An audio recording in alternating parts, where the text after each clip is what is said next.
سورہ بقرہ کی مختلف آیتوں کا خلاصہ پیش کیا گیا۔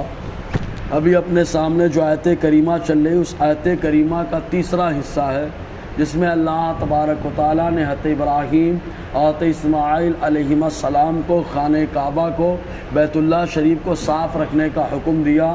چنانچہ خانہ کعبہ ہو یا اللہ تبارک و تعالیٰ کا گھر، جو بھی مسجد ہو اس کی صفائی رکھنا یہ اللہ تبارک و تعالیٰ کو پسند ہے۔ یہی وجہ ہے کہ حضور صلی اللہ علیہ وسلم نے خود فرمایا، جو مسجد سے ذرا سا ایک چھوٹا سا کچرا نکال کر باہر ڈال دے، حضور نے فرمایا اللہ تعالیٰ اس کے لیے جنت میں محل بنا دیتا ہے۔ اور حدیث پاک میں تو یہ آیا کہ ایک صحابی جو مسجد نبی میں جارو کشی کیا کرتے تھے، صفائی کیا کرتے تھے، جب رات میں ان کا انتقال ہو گیا تو انتقال کے بعد صحابہ کرام نے نہلایا، کفن پہنایا اور لے جانے کے بعد نماز جنازہ پڑھ کر قبر میں دفن کر دیا۔ فجر کا جب وقت ہوا حضور تشریف لائے اور اسے نہ دیکھا تو ارشاد فرمایا کہاں ہے؟ صحابہ کرام نے عرض کیا رات میں ان کا انتقال ہو گیا تھا، اور اس انتقال کے بعد ہم نے سوچا آپ کو جو ہے ڈسٹرب کرنا، آپ کو پریشان کرنا مناسب نہیں ہے، تو ہم لوگوں نے نہلایا، کفن پہنایا اور اس کے بعد جو ہے نماز جنازہ پڑھ کر ان کو دفنا دیا۔ حضور نے فرمایا تم لوگوں نے مجھے کیوں نہیں بتایا؟ حلا آذنتمونی۔ اس کے بعد حضور نے فرمایا دلونی علی قبرہا علی قبری۔ حضور نے ارشاد فرمایا وہ اس کی قبر کو مجھے بتاؤ کہاں پر ہے۔ سارے صحابہ کو لے کر حضور تشریف لے گئے۔ جانے کے بعد کافی دیر تک دعا کی، اور دعا کرنے کے بعد جب فارغ ہوئے صحابہ اکرام نے عرض کیا یا رسول اللہ صلی اللہ علیہ وسلم کیا حال ہے ان کا؟ حضور نے ارشاد فرمایا قبر میں اندھیرا تھا، جب میں نے دعا کی اللہ تعالیٰ نے قبر میں اجالا پیدا فرما دیا۔ تو حضور صلی اللہ علیہ وسلم نے مسجد نبی کی صفائی کرنے والے کی وہ شان عطا فرمائی، اور بیت اللہ شریف جس کی شان یہ ہے کہ خود ایک حدیث پاک میں آیا، حضور صلی اللہ علیہ وسلم ارشاد فرماتے ہیں روزانہ اللہ تبارک و تعالی خانہ کعبہ پر 120 رحمتیں نازل فرماتا ہے، جن میں سے 60 رحمت خانہ کعبہ کے طواف کرنے والے کو ملتی ہے، اور جو ہے 40 رحمت جو وہاں نماز پڑھے اس کو ملتی ہے، اور جو ہے 20 رحمت اس کو ملتی ہے جو وہاں بیٹھ کر خانہ کعبہ کی زیارت کرتا رہے۔ تو یہ وہ گھر ہے کہ اللہ تعالیٰ نے یہ مقام عطا فرمایا۔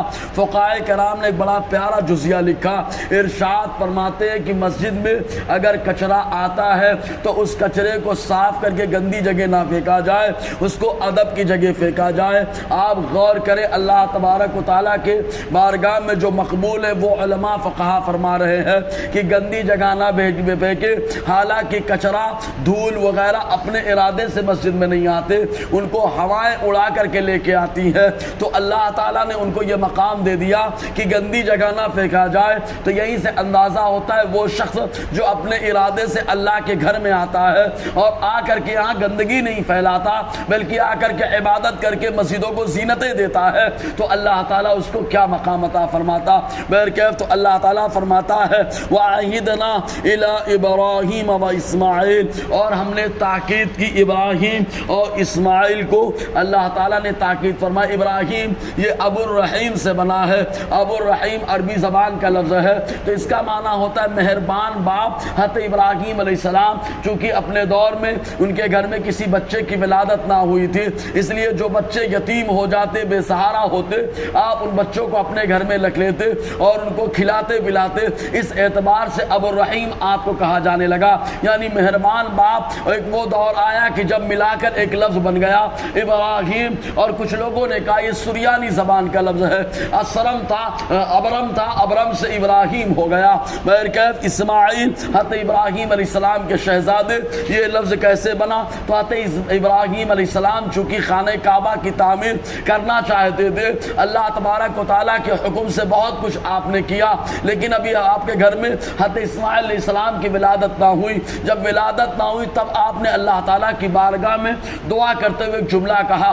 اسمع یا ایل، اسمع یا ایل۔ اسمع اس کا معنی ہوتا ہے سن لے، یا مانے اے ایل عبرانی زبان میں اللہ تعالیٰ کو کہا جاتا ہے، تو اسمع یا ایل تھا۔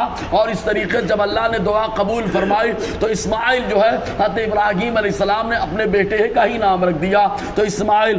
اللہ تبارک و تعالیٰ فرماتا ہے ہم نے وعدہ لیا ابراہیم و اسماعیل سے ان طاہرہ کہ تم دونوں صاف رکھو. تو مسجد کو اور اللہ کے گھر کو صاف رکھنا یہ انبیاء کرام کا طریقہ ہے. اب مسجد کو گندگیوں سے بچایا جائے, مسجد کو جو ہے ان چیزوں جن سے بدبو آئے ان سے بچایا جائے. اسی لیے حضور صلی اللہ علیہ وسلم نے ایک روایت میں آیا کچے لہسن کے بارے میں اور مولی کے بارے میں حضور نے فرمایا جو ان کو کھا لے وہ ہماری نمازگاہ کے قریب نہ آئے, یعنی ہماری مسجد میں نہ آئے. حضور صلی اللہ علیہ وسلم نے اس کو پسند نہیں فرمایا کیونکہ اس کی وجہ سے بو پیدا ہوتی ہے, فرشتوں کو تکلیف ہوتی ہے. حتیٰ کہ اگر کوئی مسجد میں رہے اور جب تک وہ مسجد میں بیٹھا رہتا ہے فرشتے بخشش کی دعائیں کرتے ہیں, رحمت کی دعائیں کرتے ہیں, لیکن جیسے ہی ہوا خارج کرتا ہے اس طریقے سے گندگی پھیلاتا ہے تب ایسی صورت میں فرشتے اس کے لیے دعائیں کرنا بند کر دیتے ہیں. تو مسجد میں جو بندہ بیٹھا ہے اس کی شان بہت زیادہ ہوتی ہے. تو مسجد کو گندگی سے بچانا یہ اسلامی اور اخلاقی اور دینی فریضہ ہوتا ہے. تو اللہ تعالیٰ فرماتا ہے صاف رکھو بیتیا میرے گھر کو. اب کس انداز میں صاف رکھنا کیا معاملہ انشاءاللہ اور اس پر گفتگو رہے گی. اللہ تعالیٰ ہم سب کو فیضان قرآن برکات قرآن سے مالا مال فرمائے.